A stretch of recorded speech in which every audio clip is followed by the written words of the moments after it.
What's going on?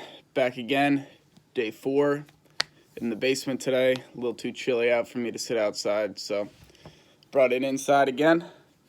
But today, just going to talk to you about my story and basically my background, how I got into business, and all that stuff. I think everyone has a story, so figured why not try to share it, see if anyone could get some value from it. Who knows, but let's give it a go. So, I was born on Long Island, moved up to Monroe, New York, when I was 4 years old, I believe. Went to school, Monroe Woodbury Schools. Went to Sacred Heart, first grade and second grade. So Catholic school, first grade, second grade. Then went to public schools. Third grade, I actually moved to Florida for a year with my family and only spent a year there. My class in Florida, literally half of the class got held back and half of the class went on to fourth grade. So the Florida schools were completely trash.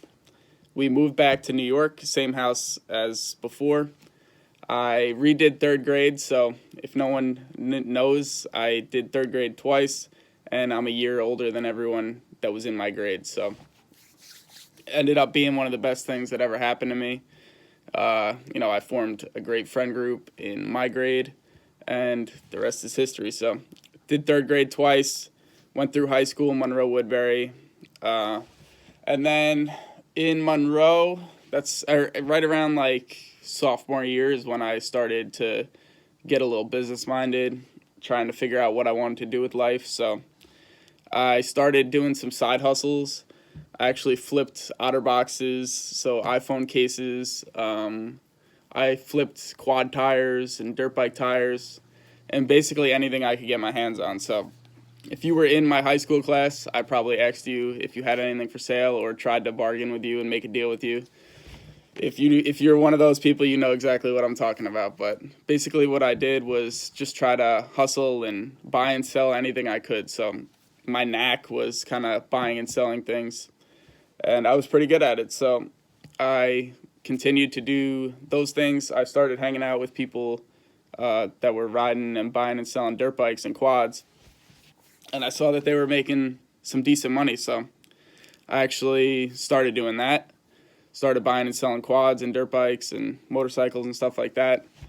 Ended up getting pretty good at that and was able to save up a decent amount of money to actually invest in my first real estate deal. So how I got into real estate was I was in college at the point, and I was trying to move on from the quads because I figured I couldn't do the quads forever. I needed to do something bigger. So I actually reached out to a bunch of people, asking if a bunch of people in real estate that I found either online or through people I knew, and would just ask people, can we meet up for coffee and let's chat? I'm interested in real estate. I'm just, getting started. I'm in college. I want to figure out what I want to do. Can we please meet for coffee? So I met, let's say, like 4 or 5 people, at a Starbucks or a diner, and just talked about business. And I met this one kid named Joe Finner, and shout out.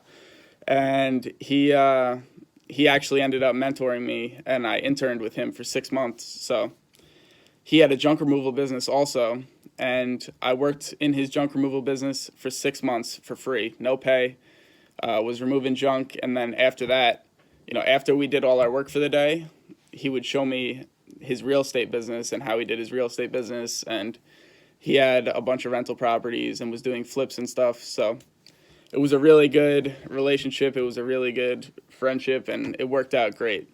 And then at the end of the 6 months, he had a deal and said, do you want to go in on this with me?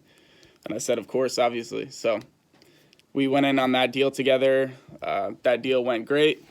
And then I just kept going from there, and the rest is history. So that mentorship taught me a lot and kind of gave me a good jump start. So another way that I got into real estate, which is funny, me and Greg, Anthony Ronaldo got tickets in the mail to a real estate seminar.